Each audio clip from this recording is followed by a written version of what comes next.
Mastermind na ang turing ng Department of Justice kay Vice President Sara Duterte dahil sa mga banta niya sa buhay ni na Pangulong Bongbong Marcos.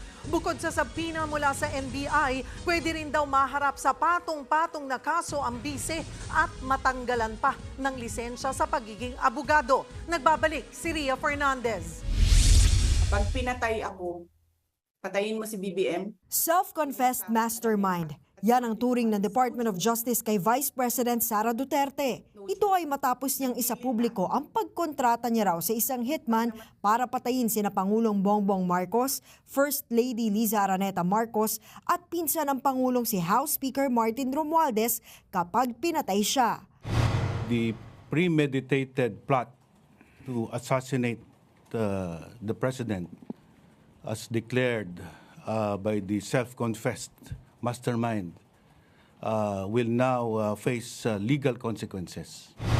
Nakumpirma ng National Bureau of Investigation na tunay ang online video ng bise kung saan niya sinabi ang death threat. Pero hindi raw nila inaresto si VP Sara bilang courtesy. Gayunman, hahainan nila ng subpoena ang bise bukas para magpaliwanag.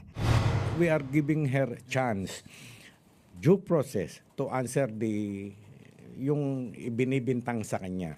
No, this is by way of subpoena, and we will ask her to appear before our office within 5 days from today.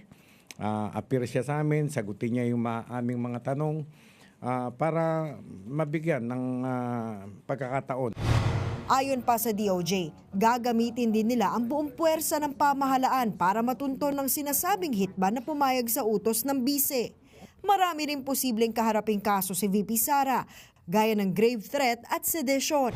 Pwede rin daw siyang madisbar dahil bukod sa death threat, nagpakilala siyang abogado ng kanyang Chief of Staff na si Zulaika Lopez. Hindi kasi pwedeng mag-abogado ang isang Vice President, lalo pat dawit din siya sa issue. Ipinauubayan naman sa Kongreso ang usapin ng impeachment. Hindi po maaring isang tabi lang yan at kailangan po ng ating gobyerno na kumilos dahil po ang isang halal na Pangulo ay binigyan po ng banta ng isang mataas ding opisyal ng gobyerno na may kakayahan din na gawin ito. May investigasyon na rin ang PNP-CIDG. Kung totoong baka naman walang hitman o baka naman yan ay figure of speech na naman. So, yun ang ating mga titingnan dyan. Una nang kumambyo si VP Sara at sinabing hindi siya nagbanta sa Pangulo at pamilya nito. Ipinaliwanag niya lang daw ang banta sa kanyang seguridad. Wala raw siyang mapapala kung papatayin ng Pangulo. Pero wala nga ba? If ever this threat of assassination actually happens or is accomplished, she is the ultimate beneficiary. She is the beneficiary of the death of the president. Tiniyak naman ng DOJ na poprotektahan din ng bise kung may death threat nga siya. Pero sa ngayon, wala raw silang namomonitor na banta. Bagay na sinagot ni VP Sara. They really do not consider the threat to the Vice President as anything of a concern. So, what kind of country is this? Hindi ba kaparte ng gobyerno ang Vice President? Hindi ba ako binoto ng mga tao? Hindi ba ako ang Vice President ng buong Pilipinas, ng lahat ng mga Pilipino? Nagbabalita mula sa Frontline, Ria Fernandez, News 5.